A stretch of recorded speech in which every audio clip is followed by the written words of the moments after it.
Hello, everyone, and welcome to our Mental Health Impact Series show, Season 2 and Episode 17. Today, we are here to talk about a very important topic, and this week is Men's Health Week. Before we get started, did you know, according to World Health Organization, men are less likely than women to seek help for mental health issues? Did you know nothing reduces stress more than quieting the mind?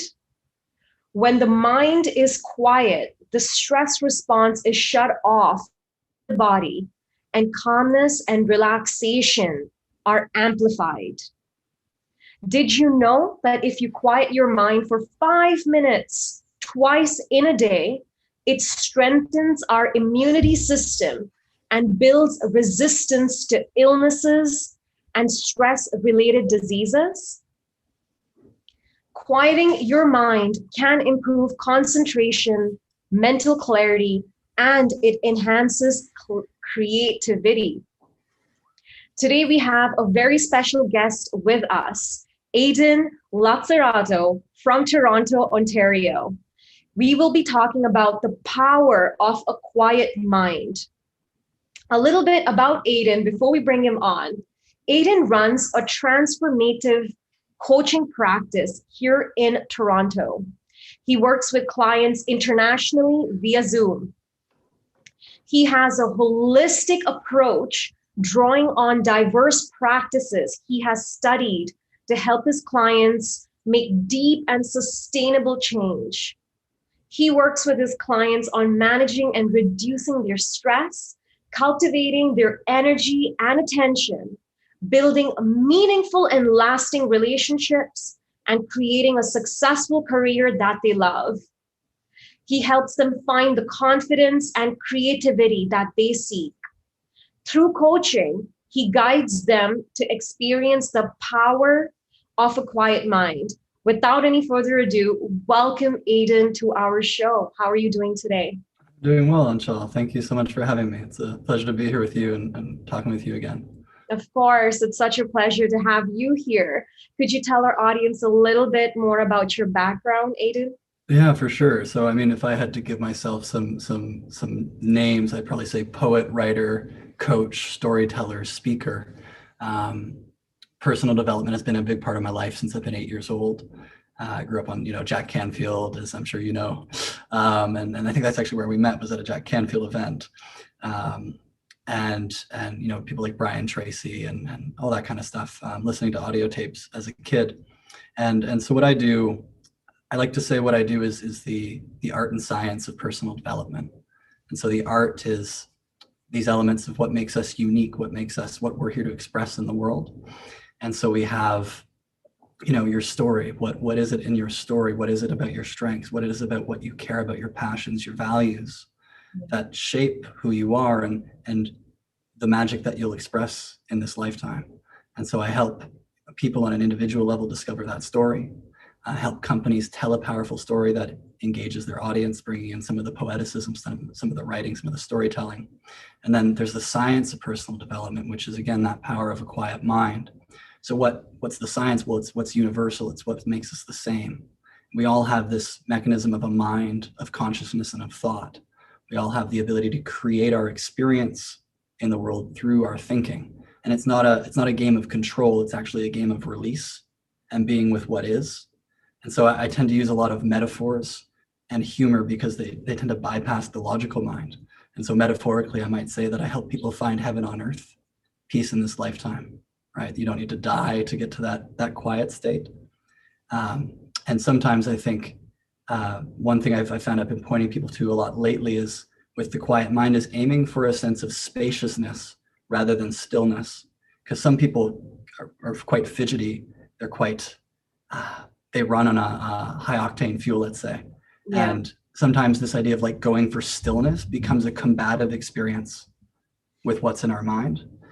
And then we're just kind of creating more and more of a war zone. It's an infinite army of thoughts that await us, right? So aiming for perhaps the spaciousness, the container within which the thoughts are occurring, whether you're meditating or going for a nature walk, being with what is that space can sometimes be a helpful cue. Yeah. That's beautiful. I love the chosen words. Heaven on earth. You definitely are a poet. Yeah. Well, and it's funny, right? Because there's this beautiful. I started with kind of stoic exercises when I was growing up, and a lot of self-reflection. And so it was a lot about using logic to kind of drill down to the right set of beliefs, the right set of affirmations, the right set of what's the right way to think. And I actually used personal development for a long time as an amazing tool to beat myself up, right? It was very much about control and trying to have control. And what I found lately, the thing that's been serving me the most is, I like to call it the medicine of gentleness. And so taking this softer approach, allowing what is to be, knowing that the way the mind works is as soon as we let go, fresh thoughts emerge.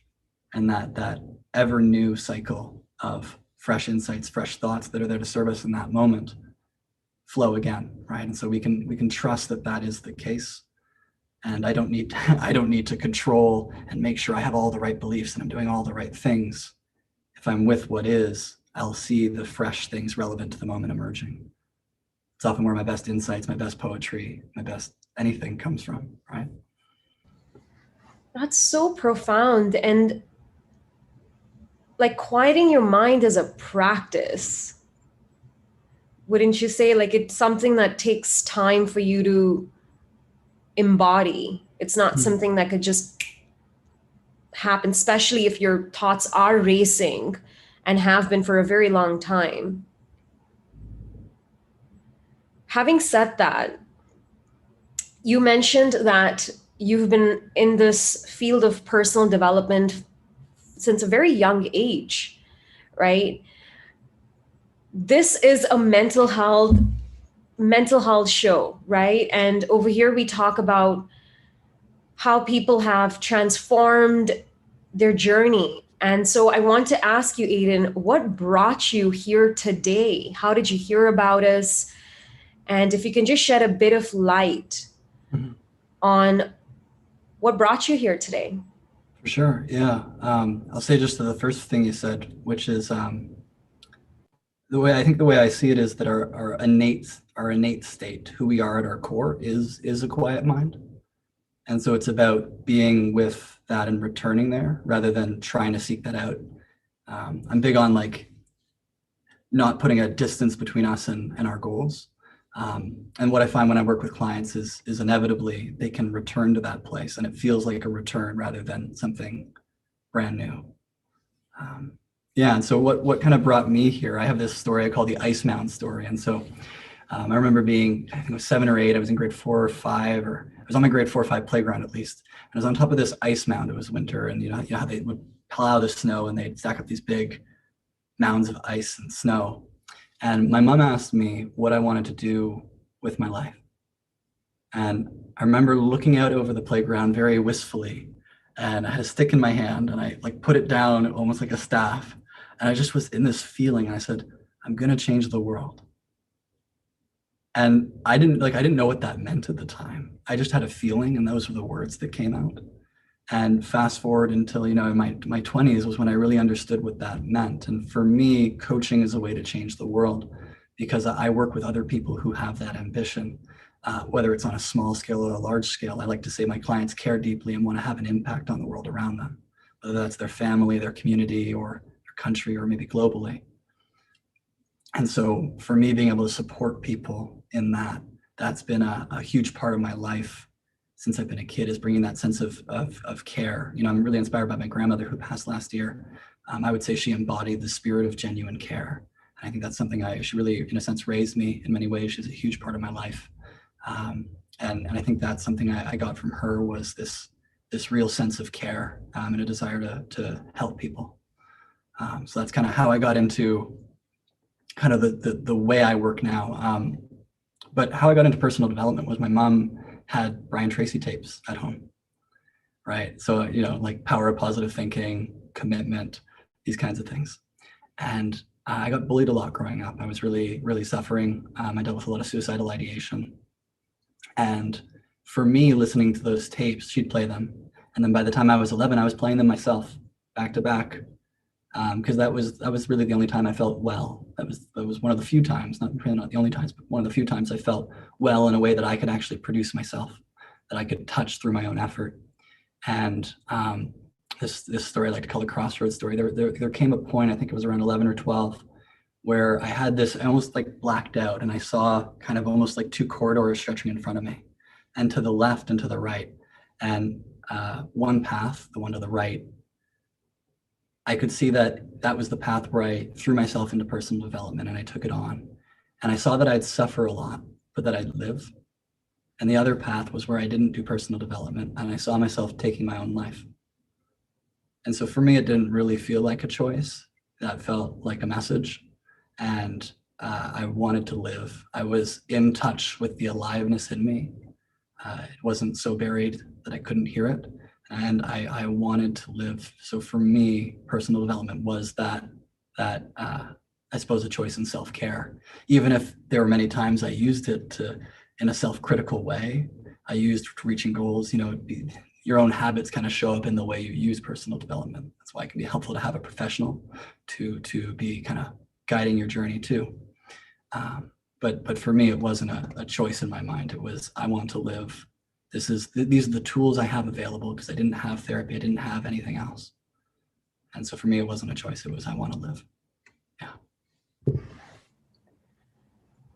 Thank you for sharing that, Aidan. Would you say, while you were pursuing personal development at that age, and that was a tool, one of the tools that helped you become more self-aware and eventually helped you pursue professional help? Yeah, I would say so. I would say the thing that I found, and so something is, some people ask the question, professional help or self-help, and I'm a big advocate of both. And the reason for that is there's so many things you can do for free with such little impact. I'm a big fan of Morning Pages by Julia Cameron, like just free form writing, getting my thoughts out of my head onto paper. If you're like me, I'm an overthinker. I have like pages and pages that I can fill up with just my thoughts. And so just unfiltered writing, not for me to read it even later, but just to get my thoughts out of my head, right? Reflective exercises, things from Stoicism, looking at your life, really contemplating deeply on what your values are, how you want to show up in the world, the philosophy you want to live with, how you want to approach other people and different situations in your life. Those things can give you so much, right? And then there's all these self-care practices around, trauma-informed movement and different things like that. And then professional help is beautiful because, you can have someone guide you in your journey. And I think the combination is very powerful because you have the self-directedness that you bring to the professional help. And that means you will get more out of the professional help. And then you have the guidance and the structure and the expert advice that you can then use to enhance your own self-care. So I'm a big fan of both. And I would say doing that personal stuff on my own did help me reach out, because I think as a guy, there's these elements of like, asking for help, weakness, not manly. Will I ever have a girlfriend if I do that? Will I be totally rejected? All these things, right? And certainly that I had a practice of looking for what I could improve meant that there was just more receptivity to others helping me improve as well. Yeah. There's so much you're saying that's just, it's exceptional. We have a couple of comments coming in from the audience. Unfiltered writing, I love that. Aidan, you are exceptional. Really appreciate you showing up and being here regardless of the challenges you have faced. Absolutely. One of the things you touched upon, Aidan, was this persona that men not have to, it's what is in the society prevails, right? Like, let's talk about toxic masculinity for a bit.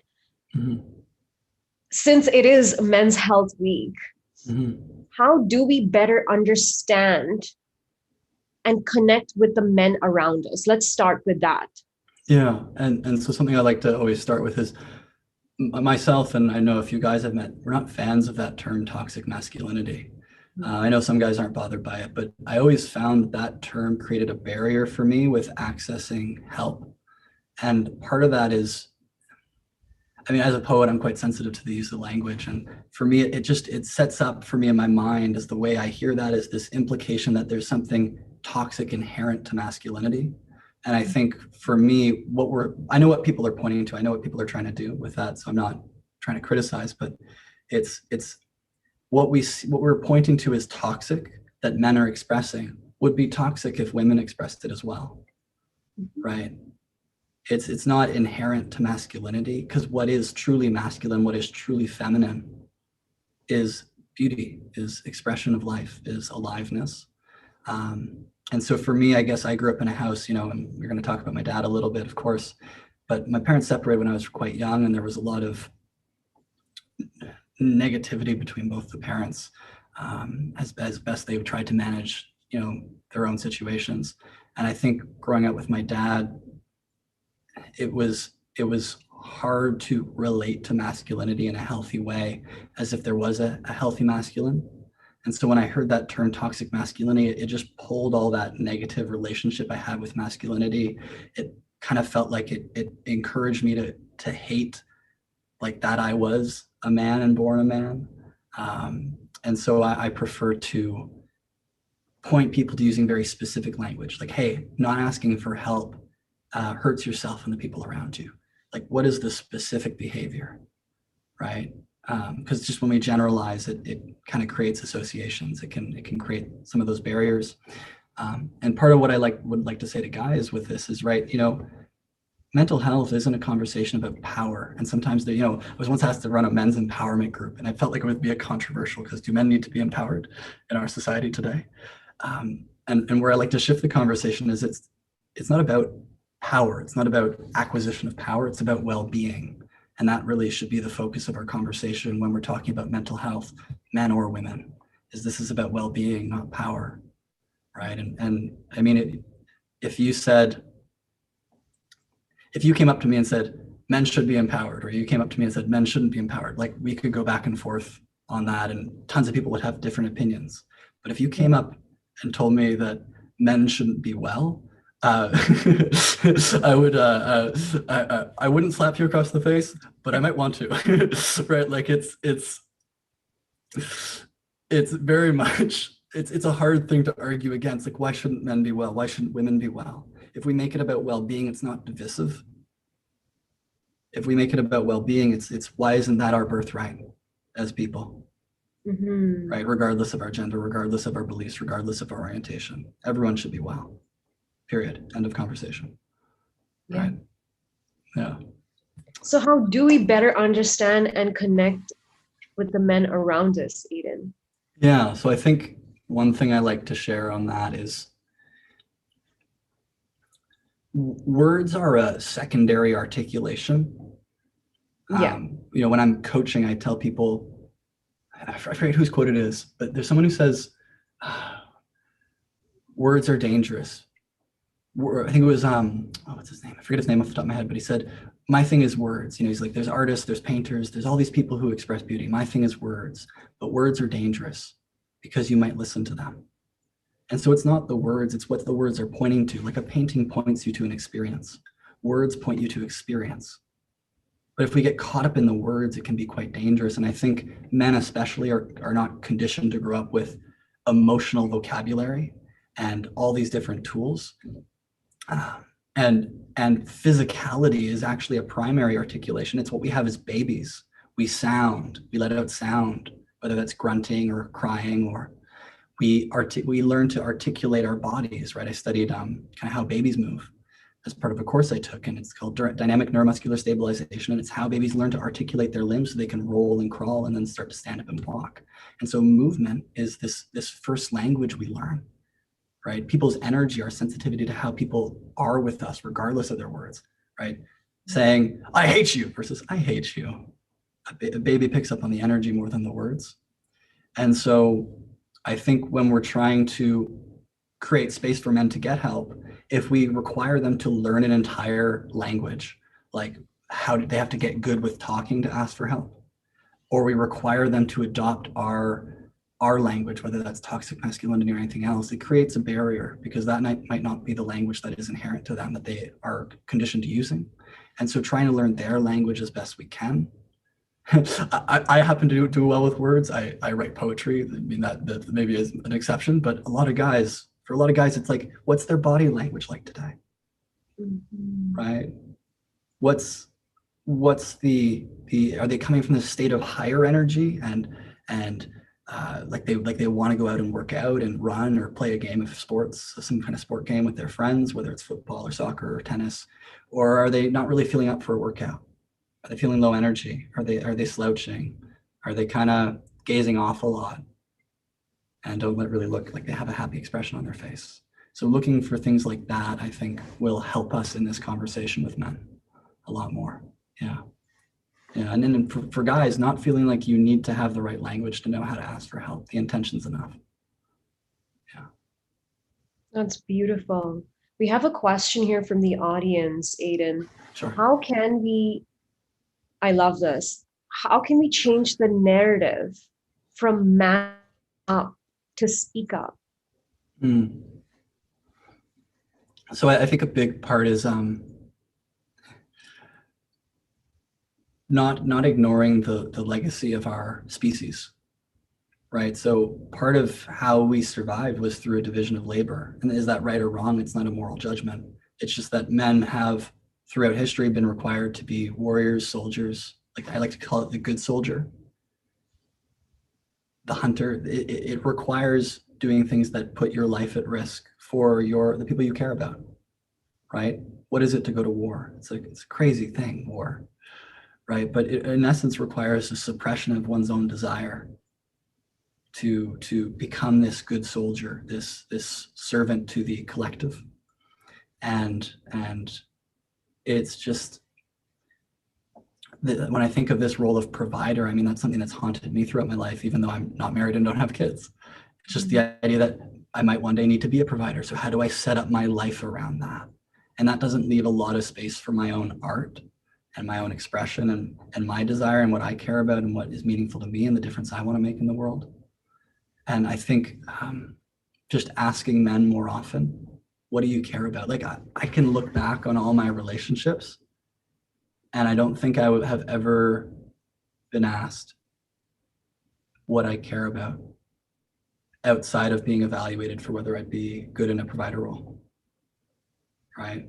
And so, and I've also heard stories from men of people they've dated or friends of theirs or people, teachers, things like that, who've really asked them, like, what do you care about? What do you want to do? Just out of genuine curiosity, not even having an idea, just being really curious about the person. And that's left them with such motivation and encouragement. And so I think if you want to make a difference in men's lives, helping them touch what they care about just out of your own natural curiosity, not having them be men in your mind, having them be people, a person, one person in front of you. And I think that's what will shift it over the long term. And also just when people say people should man up, you should say, well, they should speak up, making a graceful comment, to that. Yeah. That's so beautiful and such a simple tip. Thank you so much for sharing that, Aidan. You are truly a poet. Do you have anything you'd like to recite for us? I would, yeah. And I would love to just share briefly. So my dad passed 3 weeks ago, yesterday. And I hadn't spoken with him in 15 years. He left my life when I was 7 years old, and then kind of was semi a part of my life until about 11 or 12. And I made the decision to take him out of my life because at the time I had a rough home environment. I was dealing with bullying. He wasn't kind of showing up the way I needed him to be as a dad. I felt kind of like on edge all the time. He'd either forget to pick me up or stuff like that. And I was also dealing with a lot of suicidal ideation. And so I never hated my dad. I always had a lot of compassion. I saw his situation. He dealt with mental health. That was a huge part of his journey. And it was just very sad for me because in order for me to live, I really felt I needed, because I knew I was going to take my own life. I needed to triage and take control of my situation. And so I made the decision that I needed to remove what I couldn't control and focus on what I could. My intention was always to bring him back into my life. And so he actually passed as I had started writing a letter to reach out to him to reconnect. So it was very interesting timing. It's been a shock to my family. And so this poem is written as words from him to me. That's kind of how it came through. I wrote it the day after I found out he passed. And so I'll read that for you. Yeah. Thank you, Aidan. And I'm so sorry to hear that. Yeah. Oh, my heart is so full of sorrow. I don't know why you went away. But from wherever you're listening, I've got some words to say. Oh, I'm at the end of my bottle. I'm on a path I can't clearly see. But no matter my mood or the weather, with you is where I'd like to be. Oh, I've fallen down some 100 or 1,000 times, I've lost count. But know that my heart is forever, and you are what I'm all about. So though I may stumble and stutter, I've got intentions as clear as the day. And even when clouds form a cover, the sun always shows up to play. Oh, I'm at the end of my battle. I've fought hard without any praise. Just know that I worked for the day that you'd want more, the day that I'd meet your gaze. They say that I'll meet my maker, but I swear that I've met him before. For the day you were born, knowing one day you will mourn, was like knocking on heaven's door. So though I won't be here forever, I'd love you to smile and grin, knowing I'll love you forever. I'm in your corner. I want you to win.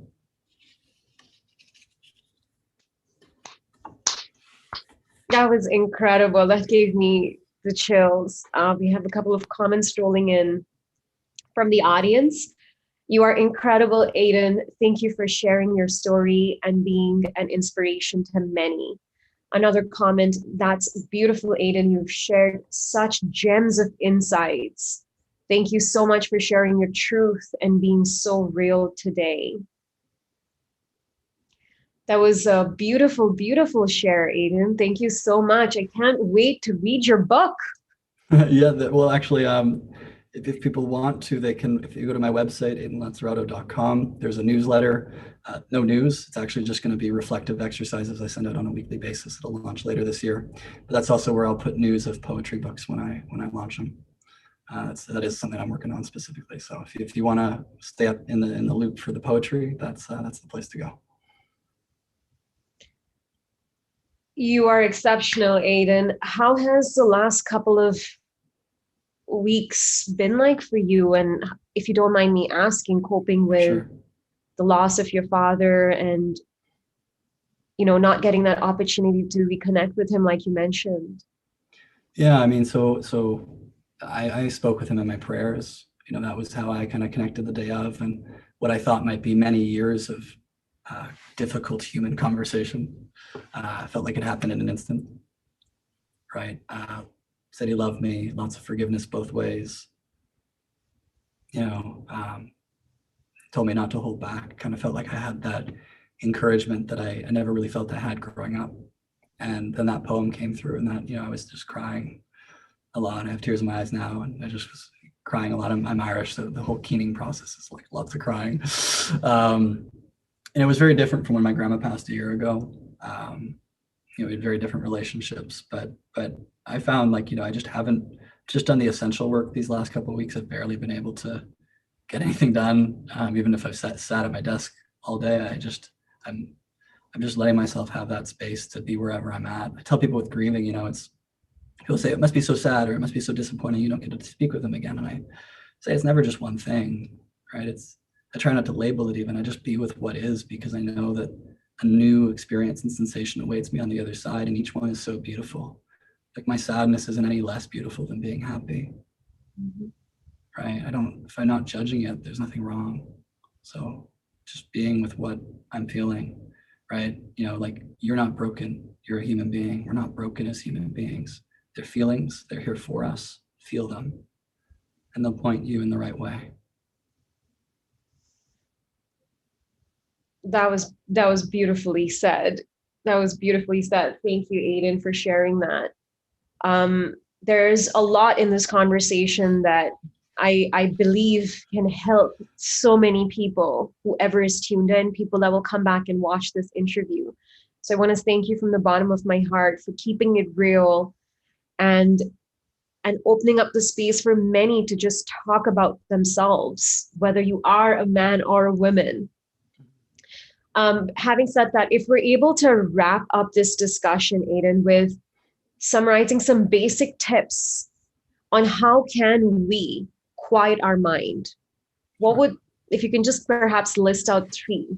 Yeah. So again, from the beginning, again, that point about aiming for the spaciousness of who you are. It's kind of like if you tell yourself to be still, it's something to do. But if you touch what is already there, right? That spaciousness, I like to call it innate mental health, that when we settle down and we're not thinking so much, we're happy. Kind of like puppies, who are frolicking through the grass. They don't have a lot on their mind. Or like babies, if they don't have an immediate physical need, they're pretty happy. Yeah. Right. So just touching that space that is already there. That's one. Being with what is, I would say, and you can call that mindfulness if you want. And meditation is a form of that. You can go for walks. There are specific practices, but I'm speaking even perhaps at a higher level of kind of like the space that meditation brings us to, that being present with what is, however you access that, even if it's just an awareness of the capacity for that. I think that is really powerful, and touches our feelings, right? Like being with whatever feeling is present, not having a judgment, not making it bigger or smaller, just being present with that feeling. And meditation is a great practice too. If I had to give you a specific practice, meditation is quite good. I am mindful when I tell people meditation can be quite good because it doesn't work for everybody. I've certainly struggled with it at different points. But it doesn't have to be intimidating, and it can be as simple as breath and stillness, right? And meditation can look many ways. Like it can just be you taking a moment to close your eyes. You can lie down, you can sit up, but just having a gentle awareness. Yeah.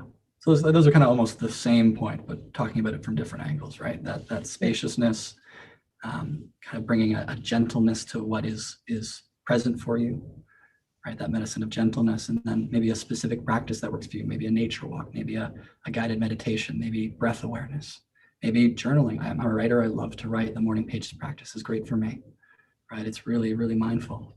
Yeah. Aidan, sky is the limit for you, and I am very excited to see what the journey holds for you. I just want to let you know that we at Reach Out Together, each one of us, we're rooting for you. Thank you. We were very, very, I'm not going to say, we've been looking forward to this interview with you. So it's such an honor that you're here and you were able to share all of these strategies, because the truth is that they work if you work it. Mm-hmm. For sure. Right?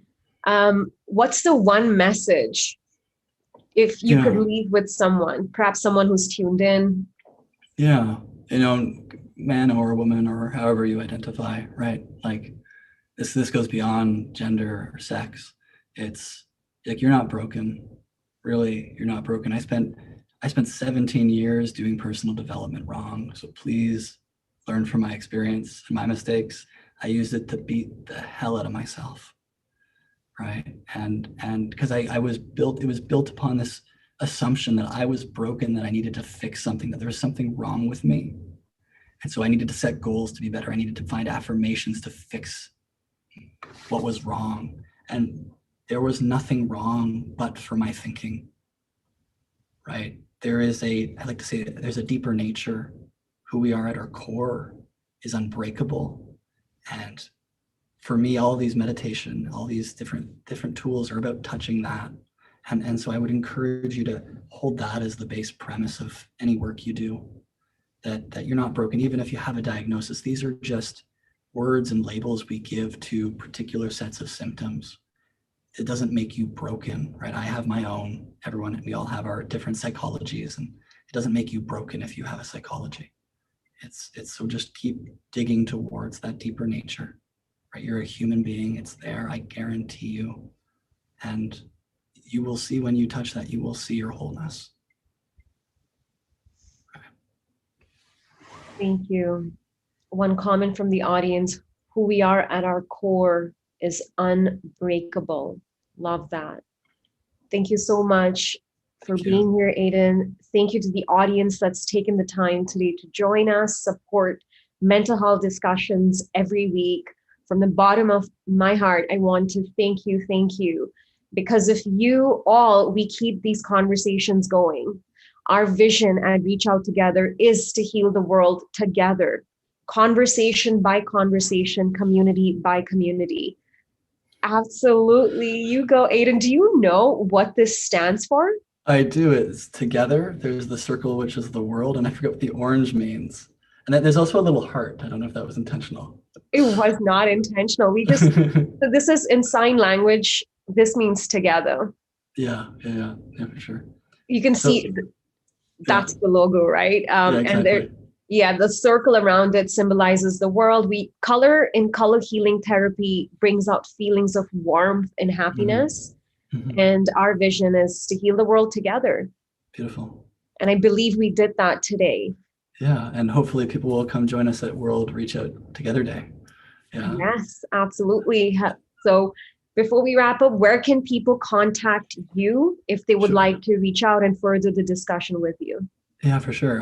So one is, the first is World Reach Out Together Day. I think I'll be doing a breakout session or something like that. So if you want to come get in a room with me, I'll be in kind of a group coaching session holding space for people. It'll be really fun to be in a group like that. So please come join us. I think is that July 12th? Yeah, so July 12th, it's a Monday. Yeah. So that's one.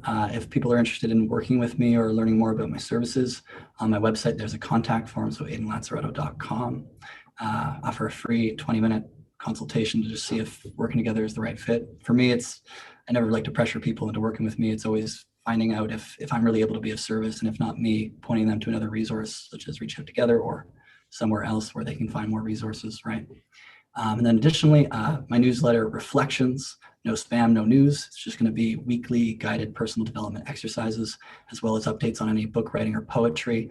I launched as a service initially for clients to give them weekly things to work on. And I realized this can benefit everybody. So I just opened it up to the public. It's completely free. So if you want to join, it's really meant to be a space where we can grow together as a community and work on ourselves and find a new path forward that can make a difference in the world around us. So if you want to come join me for that, you can sign up on my website as well, aidanlazzarotto.com. And I'd love to chat if you ever want to reach out. Beautiful. Thank you, Aidan. Thank you. What a gem of a person. We're so grateful and humbled to have you on our show. He was so kind enough to inform you all about World Reach Out Together Day. So my job is done. I'm joking. Just to summarize, we are hosting our 5th annual World Reach Out Together Day event this year. And as always, Reach Out Together is innovating and moving forward with the time. We will be hosting this summit via Clubhouse app. And we're very, very excited. It's going to be an 8-hour event, which will consist of 4 panel discussions, 4 performances, and 4 healing sessions. Aidan will be a part of one of the panel discussion, as well as he will be leading a healing session for all of us. So if you are interested in learning more, send us an email at info@reachouttogether.com, or you can visit our website at www.reachouttogether.com, or follow us on social media at ROT Ambassador. Thank you so much, Aidan, once again, from the bottom of my heart for being here. You are incredible. And like I said before, we're all with you. Thank you. Thank you for having me. It was really wonderful to come speak on men's mental health. And I think a lot of this applies to people, beyond just men. And I'm very grateful to you, Anshal, for having me and for all the work you do. It's very inspiring to me. So thank you to you and the team very much. Very grateful that you are in the world. Likewise. Thank you. Thank you, everyone, for taking the time to watch. This is a wrap. We will